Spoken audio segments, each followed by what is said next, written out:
ஒவ்வொரு நாளும் தமிழ்நாட்டில் லட்சக்கணக்கானோர் தங்கள் வீடுகளிலிருந்து வெளியே வருகின்றனர். தங்களது வருங்காலத்தை நோக்கி பயணத்தை துவங்குகின்றனர். ஆனால் வாழ்வில் அவர்கள் எவ்வளவு தூரம் பயணிக்க முடியும் என்பதை நமது பேருந்துகளும் நடைபாதைகளும் சாலை சந்திப்புகளுமே முடிவு செய்கிறது.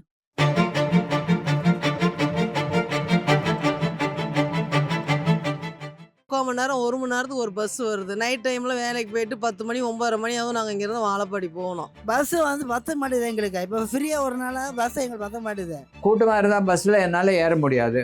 கையை மேலே பிடிச்சிட்டு போகிறதெல்லாம் ரொம்ப கஷ்டமான காரியம். இப்போ நம்ம சௌரிபாளையம் போகிற 22 பார்த்தீங்கன்னா படி இவ்வளோ உயரம். நானே விழுந்துக்க காலில் கிராச் ஆகிருக்கு.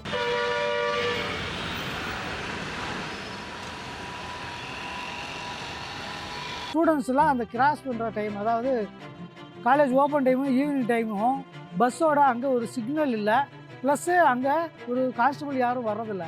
பிளாட்ஃபாரம் மேக்சிமம் யாரும் நடக்கிறதே இல்லை, எல்லாம் ஆக்கிரமிச்சுக்கிறான், கடை போட்டுக்கிறான். பிளாட்ஃபார்ம்ஸில் வந்து பெரும்பாலும் கடைகள் இருக்கும், இல்லை பிளாட்ஃபார்ம்ஸ் வந்து ஒரு மாதிரி அந்த அன்னிவனாக இருக்கும். சில சமயங்களில் அந்த மேடு பள்ளம் இருக்கும்.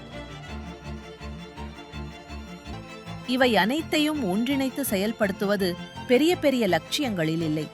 எந்த அளவு திட்டமிட்டு முதலீடுகளை செய்து போக்குவரத்தை வழங்குகிறோம் என்பதிலேயே உள்ளது. We need to accept the hierarchy of commutes: walking, cycling, public transport, intermediate public transport, and then personalized transport.